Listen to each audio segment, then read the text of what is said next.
Camorra in Veneto, nella maxi inchiesta indagata anche la Presidente della Camera Penale veneziana, attesa per gli interrogatori di garanzia degli arrestati, parlamentari della Lega, la Commissione antimafia venga in missione in Veneto.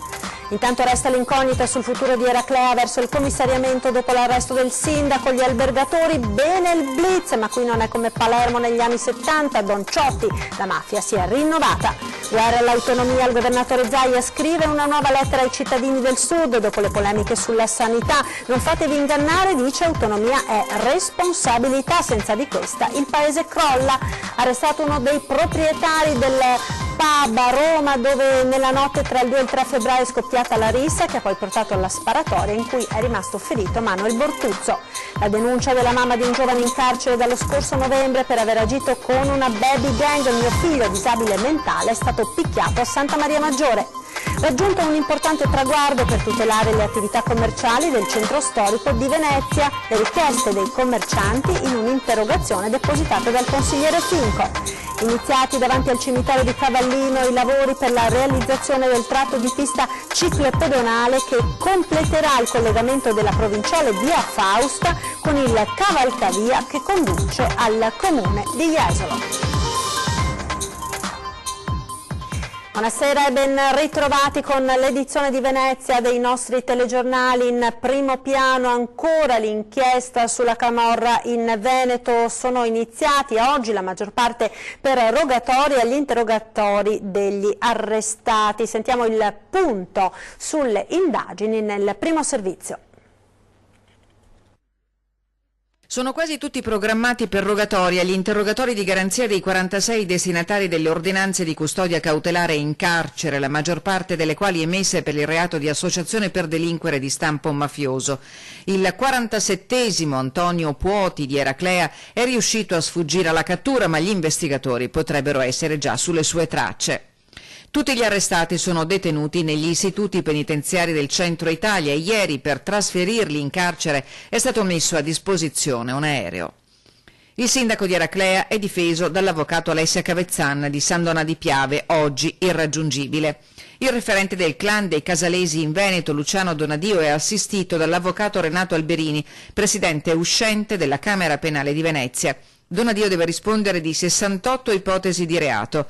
Suo difensore di fiducia in passato è stata l'attuale presidente della Camera Penale veneziana, Anna Maria Marin, finita a sua volta nell'inchiesta con l'accusa di favoreggiamento perché, da avvocato storico di Luciano Donadio, avrebbe violato atti coperti da segreto, in quanto seguiva altri presunti malavitosi della zona da anni. Non risultano al momento provvedimenti disciplinari nei suoi confronti. Sulla clamorosa inchiesta anticamorra in Veneto è intervenuto oggi il prete antimafia per antonomasia, Don Luigi Ciotti. L'ultimo rapporto al Parlamento italiano mette in evidenza che non c'è regione d'Italia che si può dichiarare esente.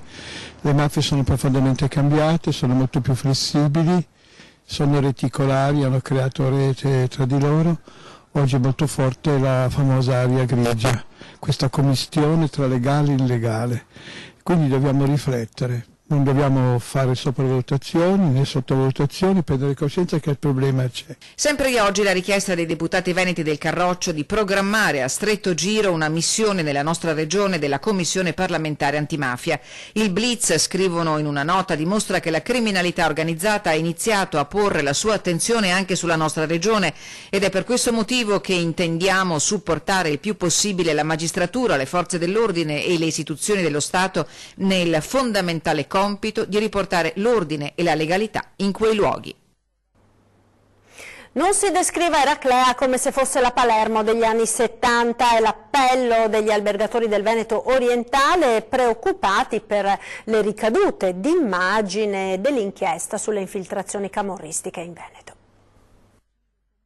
Mi viene da sorridere quando mi dicono ma la camorra è a Scampia, ma la 'ndrangheta è in Calabria, eccetera. Quelle organizzazioni criminali vanno dove ci sono i soldi. Questi sono a New York, sono a Milano, non potevano lasciare indenne un territorio come il nostro, che è un territorio economicamente indubbiamente ricco e che dà la possibilità di, soprattutto penso al riciclaggio più che altro, dei denari di provenienza illecite. Addolora ma non stupisce il presidente di Federalberghi Veneto Marco Michielli l'inchiesta della procura veneziana sulle infiltrazioni camorristiche in Veneto orientale che ha visto tra gli arrestati il sindaco di Eraclea. Qui da noi ricorda una storia dalle origini antiche che risale almeno al rapimento Pasti del 1981.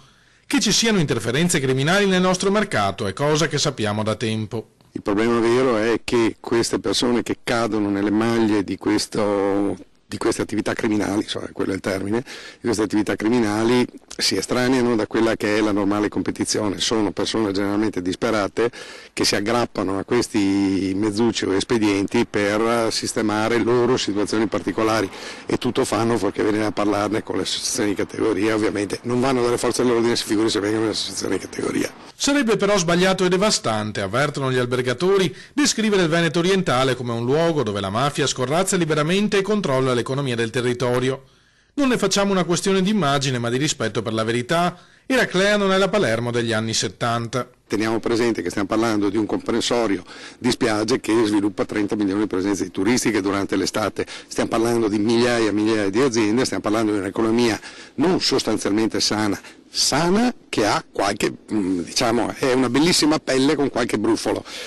Questi brufoli vanno sicuramente estirpati. Non vedo un tumore nelle nostre località.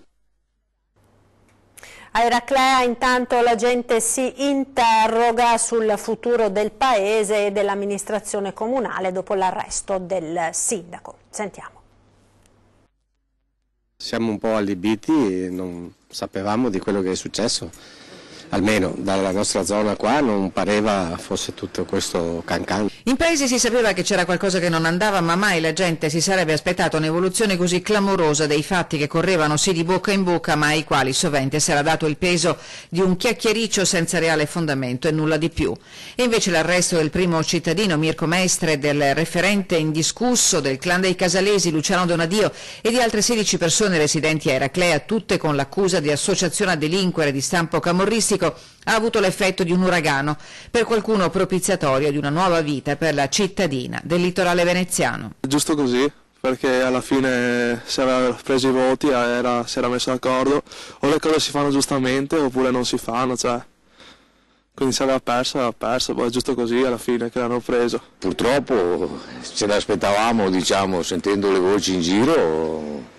È così, noi dobbiamo solo sopportare perché siamo i poverini del paese, Dal sindaco siamo stati proprio sorpresi perché non ce l'aspettavamo proprio di questa cosa.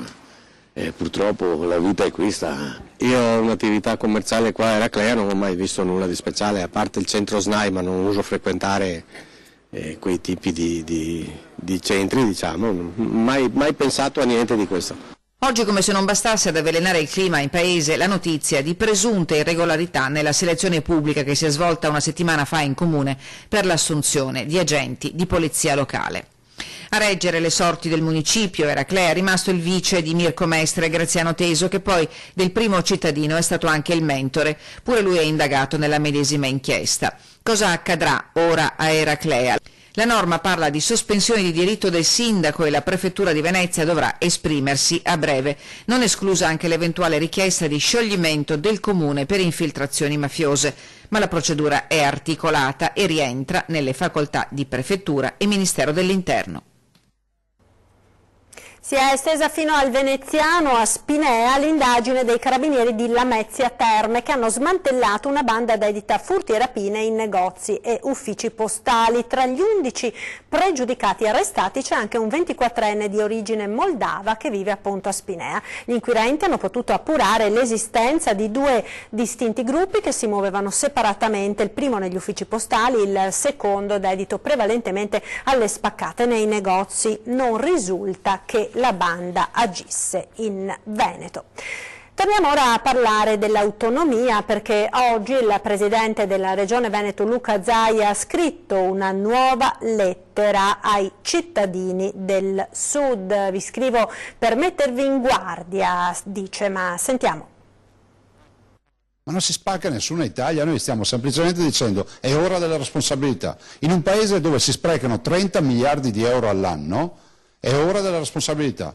Si addensano bugie, falsità, distorsioni più o meno in buona fede, fraintendimenti all'orizzonte dell'autonomia chiesta da Veneto, Lombardia ed Emilia-Romagna. Il governatore Zaia riprende carta e penna e scrive nuovamente ai cittadini del Sud Italia: vi scrivo per mettervi in guardia, non lasciatevi ingannare, afferma. Non posso accettare di vedere sui giornali una pubblicità in cui il Nord viene accusato di voler uccidere la sanità del Mezzogiorno, riferendosi al manifesto di qualche giorno fa dell'Ordine dei Medici di Bari. Noi dobbiamo dialogare direttamente con i cittadini del Sud, con la foresta che cresce di persone per bene che non hanno nulla a che fare con chi va a dire che l'autonomia porterà a minor sanità, che l'autonomia porterà guai. Ma senta, mi lasci dire, ma che guai può portare la gestione della soprintendenza in Veneto alla Calabria? O che guai può portare la gestione del demanio Veneto in Veneto alla Campania? O che guai può portare la gestione della valutazione di impatto ambientale dei fatti veneti in Veneto, che so, alla Sicilia? Nulla. Ma qualcuno sta vendendo questa suggestione come la fine di tutte le opportunità per il Sud, ed è scandaloso. E questo mentre le cose al Sud non vanno certo bene. Zaia fa l'esempio della sanità così come è ora. È incredibile, dice, che venga ritenuto normale prendere un aereo per andare a curarsi laddove è possibile. Cosa dovrebbero fare quindi i cittadini del Sud? Io dico, prima pretendi una risposta per quello che oggi non c'è e dovresti avere, caro cittadino del Sud, e devi pretendere dalle tue istituzioni. 2, dici: voglio che anche qui tu chieda l'autonomia, cara mia istituzione che mi governi, perché con l'autonomia ti controllo. Dai 5 Stelle, malgrado i tentennamenti, Zaia non si aspetta bastoni tra le ruote, né interpreta il no all'autorizzazione a procedere nei confronti del ministro Salvini come merce di scambio per negare l'autonomia. Il ministro Salvini non si deve processare, punto e basta, perché non ha commesso reati, a mio avviso, e considero coerente il 5 Stelle che ha detto no al processo. Arrestato uno dei proprietari del pub di Piazza Eschilo all'Axa a Roma, dove nella notte tra sabato 2 e domenica 3 febbraio è scoppiata la rissa che ha poi portato alla sparatoria in cui è rimasto ferito Manuel Bortuzzo, il nuotatore 19enne è rimasto paralizzato. A eseguire l'arresto per detenzione e spaccio di stupefacenti sono stati i carabinieri del gruppo Ostia, che hanno effettuato una perquisizione in casa del 34enne, uno dei soci al 25% del locale, dove si erano fronteggiati 2 gruppi rivali, quello del Villaggio, cappeggiato da Lorenzo Marinelli e Daniel Bazzano, i responsabili dell'agguato, che si sono poi costituiti dicendo di aver sparato a Manuel per errore, e quello dei Pugili, con boxer e affiliati ai clan camorristici legati ai casalesi. Mio figlio picchiato in carcere, la denuncia di una mamma mestrina ai nostri microfoni, sentiamo. In carcere dallo scorso novembre per aver agito con una baby gang quando era minorenne, il figlio della signora Antonietta, disabile mentale, racconta la mamma, sarebbe stato picchiato all'interno della struttura di Santa Maria Maggiore. È stato picchiato mio figlio, non è stato che loro dicono praticamente che è stato immobilizzato, perché una botta che prende è una botta, ma Michael è stato picchiato, l'ho visto io. Occhi neri, naso gonfio, tutti gli occhi dentro rossi, e dopo io ho chiesto a mio figlio, anche se Michael purtroppo con la testa non c'è più, mi ha detto sì mamma. Mi hanno picchiato. Quando la signora Antonietta si è recata in carcere per la solita visita al figlio, le è stata fornita una spiegazione a cui lei non ha creduto. Mio figlio doveva essere portato al tribunale qua di sorveglianza di Venezia, da dove che mi ha chiamato l'avvocatessa Patanello, dove che è arrivato un fax dal carcere dicendo che non lo portavano perché Michael era molto agitato. Michael è sempre stato agitato, perciò non penso che era una giustificazione. Io mi sono recata vicino allo sportello per fare colloqui, dove che prenoti un giorno, 2 giorni prima, e loro mi hanno detto che se era il caso se potevo venire in un altro momento. Immediata a quel punto la denuncia ai carabinieri. Ho fatto un esposto, io voglio giustizia, perché non è giusto un ragazzo disabile in quelle condizioni, sporco di pipì, di tutto il di più. Anzi, il venerdì sono andata subito qua al tribunale di sorveglianza per dire al giudice che io sono imponente, non posso entrare con un telefonino, che voglio assolutamente che si recava lui o lei al più presto per vedere Michael, perché possono dire che magari io mi sono fatto un film, non è così. Dopo l'appello dei commercianti veneziani per tutelare le attività, interviene il capogruppo della Lega in Consiglio regionale questa mattina, incontro in piazza San Marco. Sentiamo. Raggiunto un importante traguardo per la tutela delle attività commerciali storiche di Venezia. Dopo l'appello dell'associazione Piazza San Marco sull'estrema urgenza di adottare un regolamento per la tutela delle attività commerciali della zona e del centro storico, è stata presentata dal gruppo Liga Veneta Lega Nord del Consiglio regionale un'interrogazione. Oggi siamo qui in Piazza San Marco con i commercianti dell'associazione proprio per fare delle richieste precise al governo in merito alle concessioni delle procuratie. Questi storici edifici del commercio di proprietà dello Stato che oggi sono messi veramente a serio rischio. Perché? Perché un decreto del Presidente della Repubblica del 2005 prevede che queste strutture devono andare a rinnovo ogni 6 anni attraverso un bando pubblico al quale ovviamente possono partecipare tutti quanti. Questo rinnovo non va a tutelare le aziende che sono già presenti e non hanno sicurezza di nuove attività che siano consone alla storia e alla tradizione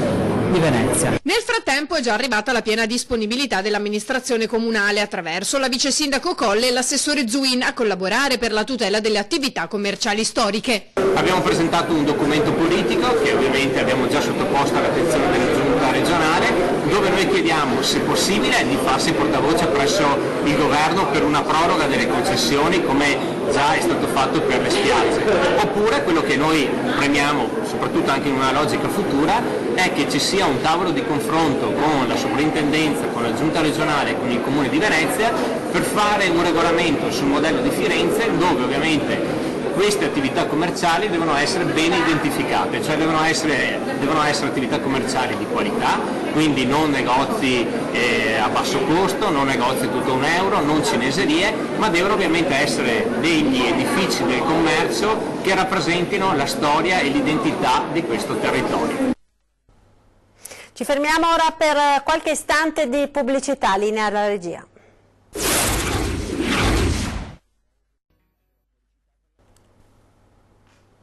Rieccoci in diretta con il TG di Venezia, ancora cronaca. È stato acciuffato in poco tempo dopo aver tentato un furto alla capannina di Jesolo, nei guai un pregiudicato di 25 anni. L'allarme anti-intrusione e l'intervento tempestivo degli uomini del commissariato di Jesolo hanno consentito di individuare e arrestare il giovane che nella tarda serata di lunedì ha tentato un furto al Capannina Beach. I poliziotti hanno fermato un 25enne mentre si allontanava dalla zona. Senza documenti di identità, il giovane poco prima, dopo aver scavalcato la recinzione del locale, al momento chiuso al pubblico, aveva tentato di forzare un portellone interno che però ha resistito all'assalto. Il 25enne è stato trovato in possesso di un grosso coltello, di una pinza multiuso e di un passamontagna indossato per nascondere il proprio volto dal raggio di telecamere di sorveglianza. Accompagnato in commissariato, il giovane è stato posto in stato di arresto e dichiarato a disposizione dell'autorità giudiziaria. Ieri mattina il giudice ha convalidato la misura e disposto per il 25enne l'obbligo di presentazione agli uffici di polizia. Pregiudicato, già noto alle forze dell'ordine, il giovane iesolano è in attesa di un ulteriore processo perché sorpreso in un altro tentativo di furto messo a segno durante le festività natalizie in un hotel di Jesolo chiuso per la stagione invernale. L'arresto del 25enne segue di pochi giorni quello eseguito dai poliziotti sempre a Jesolo la scorsa settimana nei confronti di un altro ladro sorpreso nel tentativo di scassinare la cassaforte di un hotel chiuso. Andiamo ora a Cavallino Treporti, al via i lavori per la realizzazione dell'ultimo tratto di pista ciclopedonale che unisce via Fausta al ponte che porta a Jesolo. Vediamo. Iniziati davanti al cimitero di Cavallino i lavori per la realizzazione del tratto di pista ciclopedonale che completerà il collegamento dell'SP42 via Fausta col cavalcavia che conduce al comune di Jesolo.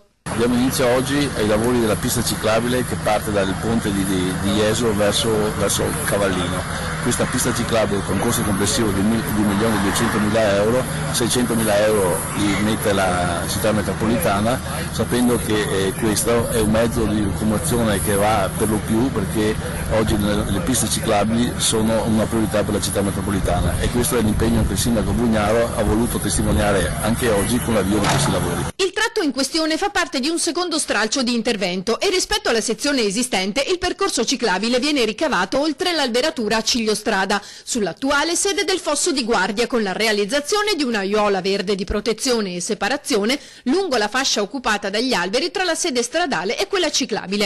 Il percorso sarà lungo 700 metri, un'opera che verrà realizzata in 4 mesi e sarà cofinanziata. Abbiamo ritenuto di cofinanziare, quindi metà comune, metà città metropolitana, proprio per l'importanza di questa opera, sia per il collegamento con gli altri comuni, con la costa, ma anche perché chi viene in cimitero dei nostri residenti deve essere in grado di arrivarci con sicurezza, oppure chi va al ponte, e quindi un completamento importante del nostro territorio, che ha una viabilità principale che è appunto via Fausta. Ed ora torniamo a parlare dei progetti, dei nuovi progetti per la stazione ferroviaria di Mestre nel prossimo servizio. Tutti i dubbi del Partito Democratico appunto sul progetto di ridisegno dell'area. Sentiamo. Al piano terra la stazione, come la conosciamo, a quello superiore la piastra aerea di collegamento pedonale tra Mestre e Marghera. Da lì potrà accedere ai binari, scendendo le scale, solo chi avrà il biglietto. Si chiarisce il progetto dell'amministrazione comunale sulla nuova stazione ferroviaria della terraferma. Non mancano però perplessità da parte del Partito Democratico, soprattutto sul tema dei finanziamenti. Uno degli aspetti importanti di questo progetto è una piastra di collegamento tra Mestre e Marghera, che per oggi non è finanziata, c'è soltanto un studio di fattibilità, rimandando a domani il tema della copertura economica. Anche su questo vogliamo garanzie. I democratici puntano il dito anche sulle vicinanze dello scalo. Il piazzale esterno, fanno notare, conta già oggi spazi estremamente ridotti e inadeguati, creando problemi alla viabilità della zona. Noi siamo d'accordo nel mettere a posto una stazione e siamo d'accordo soprattutto che la stazione di Mestre mantenga il suo ruolo di alta velocità, però è evidente a tutti che con due palazzine da circa 100 metri ciascuna su uno spiazzo così limitato possono creare delle difficoltà. La concentrazione di strutture ricettive in quell'area è già imponente, ricorda infine il consigliere Rosteghin, e le migliaia di nuovi posti letto in arrivo rischiano di portare a una situazione critica. Già l'aumento degli alberghi sulle zone vicino alla stazione, in via Camarcello, creano uno stato di insostenibilità. Ci sono centinaia di persone che aspettano già oggi l'autobus. Siamo preoccupati che la cosa possa soltanto che peggiorare domani. Ed è tutto per questa edizione, grazie per essere stati con noi. Vi ricordo subito dopo i TG torna 20:10, questa sera ospite in studio con Ferdinando Avarino, Roberto Tommasi, referente veneto di Libera. Si tornerà quindi a parlare delle infiltrazioni della camorra nella nostra regione. È tutto, vi lascio come sempre alle previsioni del tempo, arrivederci.